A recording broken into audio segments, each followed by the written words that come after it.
Hi, welcome back to VeloNews TV. I'm Jason Sumner, coming to you from the Tour of Missouri once again. Stage 6 just finished up. We're in St. Joseph.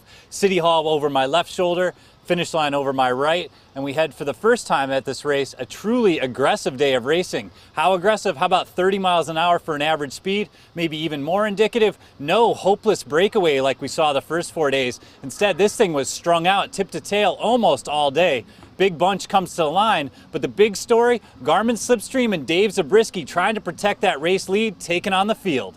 Zabriskie enters Saturday's stage with a 30-second advantage over Saxo's Gustav Larson, the gap a product of the American's emphatic Stage 5 time trial win. 115 rider field spends much of the day stretched out in one very long line. 110-mile run from Chillicothe to St. Joseph, another barrage of relentless rollers. Garmin's Will Frickscorn, not pictured, spent much of that day at the head of the line. American actually showed up at the start in a skin suit, giving him every possible advantage against the wind.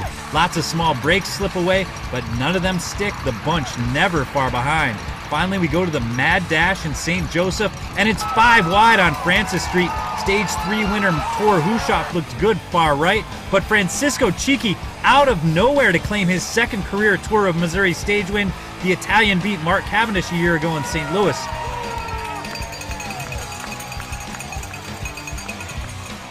One more look and focus on the far right of your screen. It's Hushoff and Sebastian Hayedo shoulder to shoulder. Hushoff grabs second, then gives JJ's little brother a not-so-friendly love tap. Who says cycling's not a contact sport?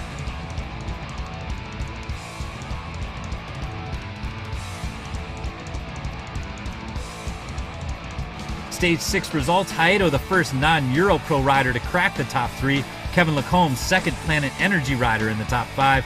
And Bernie Eisel takes over for the departed Mark Cavendish, not quite the same results.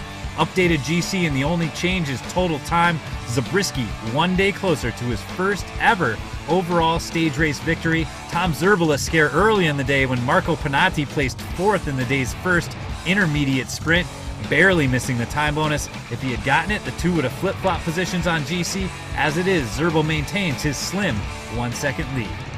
Yeah, Will, he did a really good job last night. He was kind of knew that he was going to be the guy to do that. And he's got some of that physio tape on him, or kinesio tape. Last night, Danny said, like, we all knew it was going to be him, and Danny's like, just put some more tape on him. We kind of figured that with this, the Felt AR bike, 808s, skin suit, get about a 40-watt advantage on the front. And our plan today was really to have me ride the front kind of as much as possible, save everybody else. We just stayed together as a team and just kind of rode our own pace, and we know we're a strong team, and if we just do our thing, nobody can get too far away from us. We kind of lucked out. I was a little out of position on that first sprint and couldn't quite close the gap. It was an uphill sprint actually, and couldn't quite close it to Panatti, and luckily there were 3 guys in front of him because he was 4th over the line. And then that second sprint, Ben was up there, and I didn't even realize there were 2 people off, so I thought I got 3rd place in the sprint and got a 2nd. I was in the right place, and I'm not really the best lead-out guy, so I thought I'd at least string it out because I knew that Tony and Danilo were in a good spot. So yeah, you never know. You got to give it a shot. Colombia was pulling, and we were sitting on the wheel, and Brett Lancaster had a really good lead-out, but today I just didn't have the legs. I opened the sprint, but I couldn't get out the power from my legs, so I just sprinted nothing, and then Kiki, he came out the last few meters, so that was close, but I think I'm a bit tired now.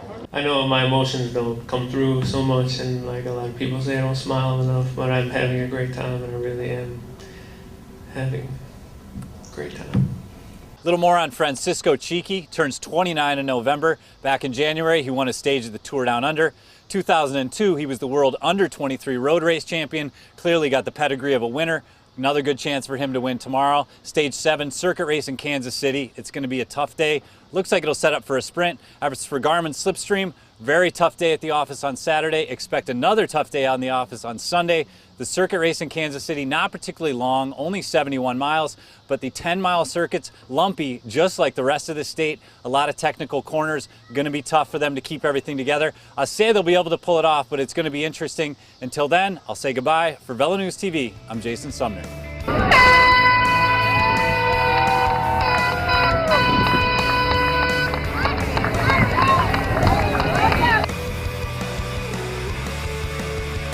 Finish lines.